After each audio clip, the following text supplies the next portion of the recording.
G'day and welcome to Let's Try Your Gay Monster Family. And it's a game about gay monster girls. So let's see what this is. As has become tradition, you're spending Sunday night with your family in front of the TV. Tia, your girlfriend, has her head on your shoulder, her tail wagging in the rhythm as she sings along to the musical number. It's Lena's favorite, a movie about a young band's attempts to set up a charity concert. There isn't really a villain or anything, just girls doing their best and being friends. It's cute, if a little unconventional for a kid's movie. Usually Lena sings along, or at least tries, but she has trouble keeping her eyes open. She's fighting though. Adorable. You pick her up, and half asleep, she clings to you. The movie's pretty much over anyway. Sweetie, let's go to bed, okay? You whisper. Lena nods. Tia strokes Lena's cheek. It's been a long day, Your trip to the zoo must have exhausted your daughter. She's still so tiny after all. Let's click on girlfriend. Your Lamia girlfriend is the manager of a moderately popular fashion store. She prides herself on fair wages and prices, and yet still makes enough to provide for your little family. Recently, she's been making an effort to spend more time with you, which meant cutting expenses a bit. Neither of you minds. She is aware someone is, or a lot of someone's are, probably still getting exploited somewhere in the supply chain. There's only so much you can do. Welcome to capitalism. You've been together for almost 5 years now. God, you really need to prepare something special for your anniversary. Tia loves brushing and playing with your hair. It's a mutual thing, which used to lead to making out on the couch and then spending the entire day in bed. But when Lena hatched, you two had to learn a little restraint. She's definitely the cooler of you two, but you know all her weak points. You won't tell her. That knowledge has to be earned. You're gay. Sometimes she gets annoyed when you try to help her with stuff, but you just want to make things easier for her. You're really gay. She's not very good at, most things, but she tries so hard. You're incredibly gay. You two are technically in an open relationship, but neither of you has made use of that before. Did she suggest it because she thought she wasn't enough for you, or because you were too much for her? Lena. Your little harpy daughter hatched from an egg your brother found a few years ago. Thanks to your girlfriend and yours, love, she's turned into the adorable little kid you now gush about to everyone. Lena calls both of her mums mum and doesn't seem to care how confusing it is. Or perhaps she loves having double the attention. What an efficient kid. When she's not hopping around like a little ball of energy, she likes to draw or play with plasticine. She's fascinated by bugs. Lena also enjoys singing, hugging her mums, smooching everyone she likes, mostly the ladies taking care of her. Your little darling also loves stories. She seems to have taken a shine to lesbian romance. You must be doing everything right. Now you think about it, maybe the reason she only smooches women is not the lack of alternatives. And your younger brother is a college student, and a little odd. He constantly worries about accidentally acquiring a harem. No idea why he's so terrified of the idea, or so certain it'll happen. It's probably one of the reasons he handed Lena's egg to you, so good for you. He loves flowers and flowers love him. You like to joke he'll end up marrying one. It's not unlikely. Sometimes he babysits Lena. The dozen grey hairs on his head suggests he's not the best at it. He's a boring, plain, average human, just like you. Except you're not boring, are you? Your friends disagree. They may be joking. You may need better friends. Okay, tuck it in. Together, you bring Lena to her room and gently put her to bed. The moment you pull up the blanket, Lena's eyes are wide open. A story, Mum, a story. Tia lies down next to her. Weren't you already falling asleep? She pets Lena's head. Nah, she still looks pretty sleepy to you. Okay then, you take her favorite book from the shelf. It tells the story of the knight Dame Barrington who has trouble keeping up with her princess. You've memorized the entire thing by now. You read aloud while Tina keeps petting Lena. Before you reach Lena's favorite part where the princess promises her knight a kiss if she can take her to the Miracle Lake, Lena nods off. Tia and you each plant a kiss on Lena's cheek, and because you're already so close, Tia gets one too. You return to the living room. You turn off the TV and sit down to cuddle. It doesn't take long for Tia to wrap you up in her tail, squeezing firmly but carefully, and kiss you. You two don't get a lot of private time, so you're always eager. There's something bothering you, though. It's hard to talk while kissing, and you start laughing. Tia stops. Pull your tongue out of my mouth when I'm trying to speak. It's kind of absurd. Oops, she chuckles. You taste like cigarettes. It's a little... Yeah, sorry, I've been a little stressed out lately. I still haven't found replacements for the two girls who are moving away, so I have to help out in the store. It's not easy. Yeah, I understand, but... You hesitate. Maybe you shouldn't press it. No, it's kind of important. You escape her embrace. It's not just the taste or how expensive it is. I'm worried about your health. And well, Lena, Whoa, hey, wait, she's looking for a counter argument, but can't find one. It was a cheap shot, even if it's true. I know it's not easy to stop, but I'm here to support you. For one, I could help you relax. She gazes in your eyes, your seductive eyes. You're right, I'm done, stopped. She takes your hand and kisses it. So maybe we could start relaxing right now? Princess Carrie, you say, crossing your arms and pouting. Right away, Tia scoops you up and slithers into your bedroom. And cats are a pain. 5 minutes later, behind your back, Tia falls asleep. You sigh and begrudgingly try to sleep too. After an hour of unsuccessful attempts, you get up and go read a book in the living room. You're watching Lena draw when your phone rings. It's your brother. Your head starts hurting. Hey, I can't babysit Lena anymore, he says. Look, why? Look, yesterday a girl at the library started asking me about a book, and the day before a waitress totally winked at me, and the florist lady was really nice to me. It's that bad already. I can't take any more risks. You understand, right? You groan loudly in his ear. I'm serious. Do you know what had happened? I can't do this. Whatever. Fine. I don't care. Yeah, okay. Bye. Oh, but could you let me... You hang up. Lena's still focused on her work of art. Asks, Uncle? Your darling's too smart. He can't come over to look after you for a while. Okay. She doesn't seem concerned. Her sheet of paper shows a crude landscape with birds in the sky.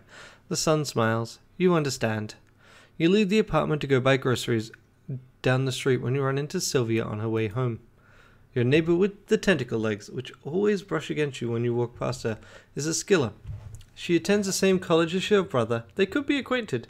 For her sake, you hope they're not. She's majoring in marine studies, probably. You always end up distracted when you talk. Her fluffy, wavy hair, her cute dresses, the glasses on her adorably big nose ensure you feel like the breath punched, like getting the breath punched out of you every time you see her. It just gets worse when she smiles at you. This girl is upsettingly attractive. Makes you want to curse a little. Don't stare. You're embarrassed at your behavior. Sylvia wears thigh-highs on all her tentacles. You have a thing for beautiful long appendages that can crush you. Or cute girls. You definitely have a thing for cute girls. Tia would surely agree. You feel bad about having a crush on a different girl, but you are in an open relationship, technically. So maybe Sylvia would be up to join you too? But how do you ask her that? How does it all work? Can Tia help you figure this out? Well, a girl can dream. Her beauty hits you like a ray of light. You squint. On your own today? She says. Quick, a reply. Yeah, Lena fell asleep right after lunch. Okay, take a deep breath. Be cool. Huh, I can picture that. A cute laugh kills you a little. You should probably hurry up, but, already done with classes for the day? Yep, don't work today either. Maybe I should drop by and join Lena. Yeah, your laughs sound creepy. You can't think of anything else to talk about, so you two just quietly gaze at each other. Awkward. I gotta... Yeah, of course. You walk past each other and your nose catches her sweet scent. Peach? Wait, was she suggesting... Oh, that reminds you. When you turn around, you catch Sylvia staring at you. She immediately focuses on her door, but was she checking you out? Actually, I know you're busy and all. Sylvia's face lights out. Yeah? We kind of need someone to babysit Lena occasionally. It's the only way to have some time for us. Oh, her smile shrinks a little. Oh, sure. I'd love to. Cool. I'll fill you in when I'm back, okay? She nods. You say bye to each other, and she disappears inside. Your heart is about to evacuate your chest. You should really go buy some groceries now. Sitting down on the living room couch, you tell Tia, you haven't been to the dentist in a while. You've made sure Lena is asleep, because Tia's come home late. You're more starved for her attention than usual. Is that so? She pinches the bridge of her nose. Yeah, maybe you can make an appointment and take Lena along. Oh, but you're busy, so maybe I should call for you. I'll think about it. She closes her eyes. She's not thinking about it. That's fine. Her hair falling down her shoulder looks dry. The ends are split. Gasp! You're not taking proper care of your hair, are you? It's such a shame. Maybe you should get a haircut. Remember how gorgeous you looked with short hair? Not that your current style is bad or anything, but it's good to try new things.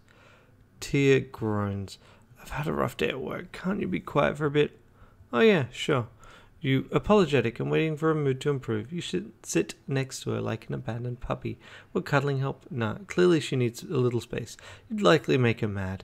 The tension has you on pins and needles. You should probably do something else. This could take a while. Might as well get the dishes out of the dishwasher.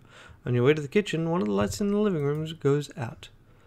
Come on, I really don't need this right now. The light bulbs are in... I know. She opens one of the cupboard drawers, the wrong one. No, on the left. Please, she snaps. Sorry, you bite your lips. She might not know which. The one's in the back. Oh my god, could you just shut up and let me do this, she yells. The world isn't going to end if you don't micromanage everything I do. I can handle the store. I can sure as hell find these stupid fucking light bulbs. You freeze. Tia usually has the patience of an angel. Is that how overbearing you are? To make someone like her scream in anger? Tia changes the light bulb in silence. She almost drops it twice. Her expressions softens. Look, I'm sorry, You should apologize, but your stomach feels like a black hole. No voice comes out. Tia's right. Maybe she is sorry. Maybe she didn't mean it like that. But it's still the truth. It's hard to stop smoking when... it sounds like a stupid excuse. I'll just stay at a hotel for a while. No, she can't leave you. Not like this. Your voice barely returns. Just barely. Why would you... We can't afford that. You're right. I'll stay with friends then. Tia goes to pack a few things. You plead and beg for her to reconsider. It's even more stress for her. What about Lena? You can change to no avail. Lena waddles into your bedroom. You tell her, as Tia asks you to, that her mum's going on a trip and take her back to bed. You try to keep things together for Lena's sake. When Tia finally leaves, Lena's sleeping face is the only comfort you have. You can't bear sleeping alone in your bed, so you climb into Lena's and hold your little darling close. Wait, your hat? My hat? Lena holds still just long enough for you to place her hat on her head, and then she's outside. You lock the door and chase after her. She's waiting. Hurry up, Mum! You've promised to take her to the park today, so her excitement knows no bounds. Hand in wing, you walk down the stairs, where you run into Jamal and Miriam. They seem to be discussing something terrifying. They both look nervous, which isn't typical for either of them. So Jamal is the charming wolf man who inherited the building. He makes friends easily, so tenants often invite him over for dinner or a cup of tea. He tries not to impose, but really, people just love his company. His special skill is listening, possibly also having a frustratingly nice beard. Despite his almost magical popularity, he still had a hard time getting everyone to use his new name and pronouns. You can relate. He's good with his hands, not in that way. Jamal is your go-to guy when you need to complain about cis-sexism. You don't want this ugly stuff to have any place in your relationship with Tia. It'll probably just upset her as well. You feel like Jamal would also vent with you if he didn't hate being negative. Unless he's had a glass of wine. Don't get him drunk. It makes him cry. Protect his smile. In his teens, he played drums in a metal band. Don't remind him. He plays jazz now. He still looks like Jesus, though. Not the whitewashed version. He howls when he gets his hair stuck in zippers. You would too. And Miriam? Miriam lives a floor below you. She's an azure slime girl with some kind of accent. Sounds vaguely Northern European. You don't know if she does it professionally, but she's a skilled photographer. The nicest family photos in your apartment are all her work. She hates carpets. Recently, she's gotten into fashion, so she morphs her body to make it seem like she's wearing clothes. She's still naked and translucent, though. It's cute. Must be nice to be able to change your body to look however you want. Jamal rubs the back of his head. Yes, I can totally take care of your sink, he says before he notices you. Oh, hey. Hello, Miriam says, fidgeting. Going somewhere? Yeah, it's park time. What are you two up to? Miriam has some problems with her sink. You produce the smallest smirk in your repertoire. Something going on with these two. Lena pulls on your hand. Mom, is this a woo? Are they getting married? Jamal and Miriam's eyes bug out. They try to laugh it off, which makes it all more obvious. You're chuckling too. What are you saying? Miriam asks, patting Lena's head so hard her hat falls off. You pick it up. It's a little damp, but it's cute, right, Mum? It's nice. Yeah, it's lovely. You give them the most reassuring smile. We should go, Lena. The park is waiting. The park! You set off, leaving the two lovebirds behind. As soon as you're out of sight, you hear Jamal yell, Would you like to have dinner with me? And Miriam reply with, I'd love to. You wipe the go off Lena's hat. Nice one, little Cupid. What's a Cupid? This whole thing wasn't exactly my best idea, Tia says. Your grip on your phone tightens. Sunday evening drag on and on without your favorite movie with your favorite people. God, do they, but don't beat yourself up, okay? You're right, I'm a control freak. No. Well, kind of. Sometimes. But usually I don't really mind. It's just hard at the moment. Come home then. I want to see you. I want to kiss you. Tia is silent for a while. I'd love nothing more right now, but it's probably better if I don't. Not yet. It just confused Lena. I'm still a bit cranky. Can you give her the phone a moment? You find Lena colouring sheets of paper in her room. Hello? She beams when she hears Tia's voice. Lena's end of the conversation is a lot of excited ahas and yes, until she says, "Love you too, Mum," and returns the phone. A huge grin on her face, and she goes back to drawing and humming. You continue your conversation outside. Tia sighs. I wish we could go on dates again. One evening would be enough. If only your brother wasn't such a... whatever he is. Actually, you almost sing in her ear. I know someone who'd be up for the task. After leaving Lena in Sylvia's capable hands, you meet up with Tia. Your plan was to go to have dinner, go for a walk watching the stars and the full moon together, have a few drinks. That plan didn't account for your libido. You paid the modest restaurant bill and immediately head to a hotel. Tia sweeps you off your feet and carries you upstairs to your room. She's fastened in the elevator. Your lips are on hers before she can lock the door. You clumsily, eagerly undress. Clothes fly across the room. Tia lays you on the bed and gets on top. Her ravenous eyes burn holes into your bra. Right now, you wouldn't mind if she tore it off. Instead, she slowly goes down into tease mode, runs her finger down your sternum, and your phone rings. It's Sylvia. I'm so sorry. Lena has a fever. It's pretty high, I think. I don't know what to do. You take a deep breath. No problem. All right, calm down. Young kids often get high fevers. They tend to be short, so it's not that bad. Cool her head with the cold compress and make sure she doesn't get too hot. That means careful with the blankets. I'll be home as soon as I can. And Sylvia? Yeah, it's not your fault, okay? It happens. She sounds relieved. Just a bit, and you hang up. Tia frowns. It's her worried mum face. I guess you should hurry home. Yeah. Sorry. So that's our first choice. We are 10 minutes into, admittedly, me reading this, and it's the first time we've had a choice. This is one of the problems I run into with visual novels often. It's just like, I feel like I'm trapped. And also, it doesn't help that I have to read all this out, and that's a lot of reading. Don't worry about it, Tia says. She kisses you and hands you your clothes. You slip into them as fast as you can. Should we try this another time? I'd hope I'm back home soon enough, but now he have a new babysitter. Yeah, I definitely appreciate the privacy here. So you exchange hugs and kisses, I love yous, and you're on your way back. It's just 3 subway stations from here. Tia's scent lingers on your clothes. Mom, hugging her blanket, Lena sleepily looks up at you from her bed. How are you feeling, sweetie? You touch your head. It's damp from the compress and still hot. No wonder Sylvia was so worried. Mumbling and frowning, Lena tries to grab you with her feet, but only catches your shirt. Mommy! The thermometer beeps at 38.2 degrees Celsius. It's gone down already, Sylvia says from behind. You stroke Lena's cheek until she falls asleep again. Sylvia and you sit down in the living room. She's made tea. So, how are you feeling? You ask her.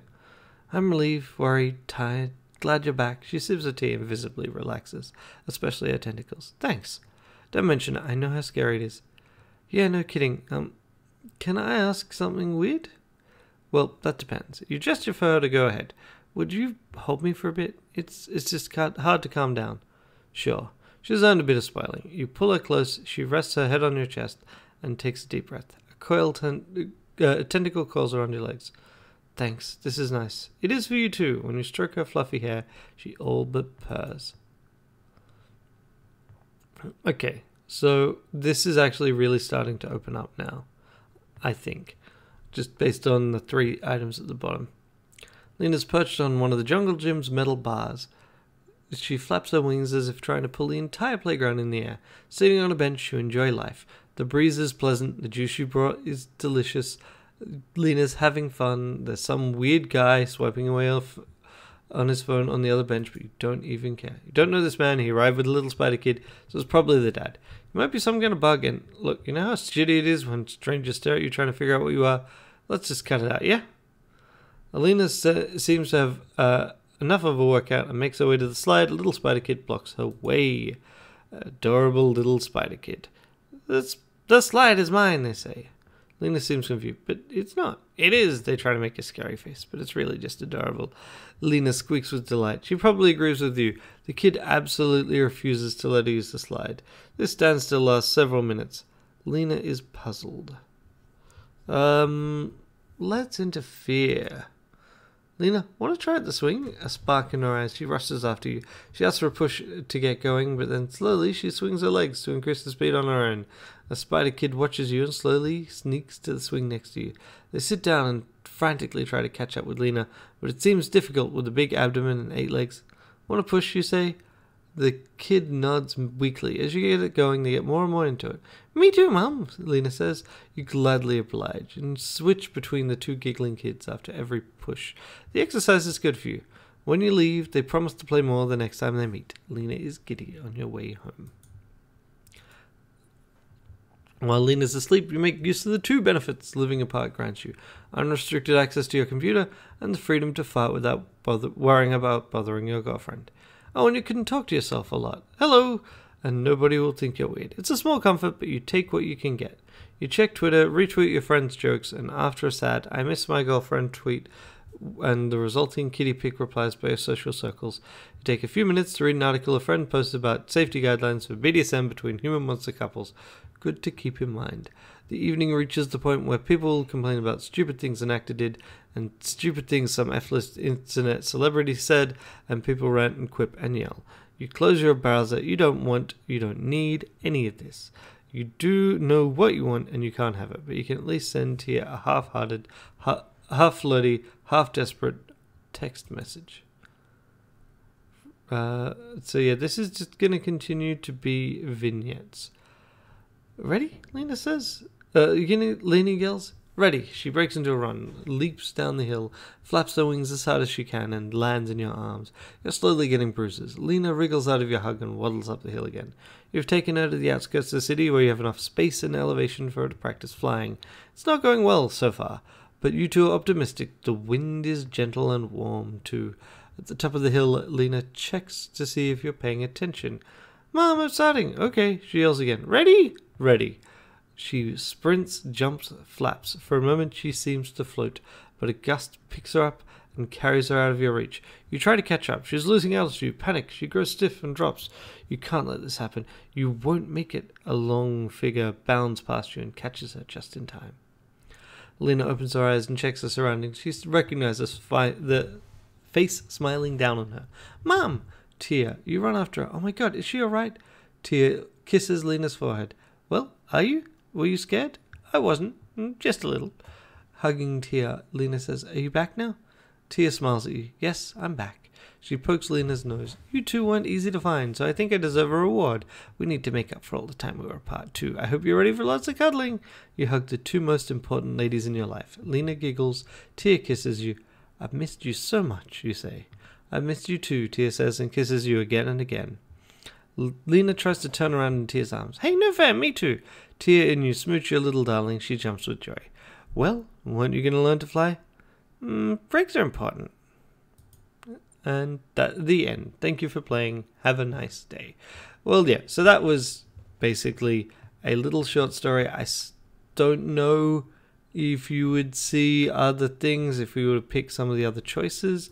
If I press back, I can go back. So let's go to the first choice we got. Wondering if one of these is... Where was it? Oh no, it was back this way here. Is this just a... Right. Yeah, this is just a kind of quick sex scene. And then I think you end up in the exact same position, right? Okay. And then the other one would be to go to the dad. Right, yep. Right. So yeah, this is pretty much the same. Except the bug guy is a jerk. Yep. Nice. Alright. Well, that's kind of interesting as a thing, but really this is a short story, right? It's a cute short story. It uses certain aspects of a visual novel system to avoid having to go into great detail in the main text to like describe people and talk about your previous relationship with them. But other than that, it doesn't really, like, I guess you could potentially do that with footnotes, but it didn't really feel like it needed to be presented as, well, not a visual novel, but like a what is it? A choose your own adventure style thing. Other than the fact that I guess the other aspect is it's in second person, which is kind of unusual, but it was interesting. Obviously, I'm not going to play it again because we got through it, but yeah, I'm glad I at least took a look. I'll see you next time.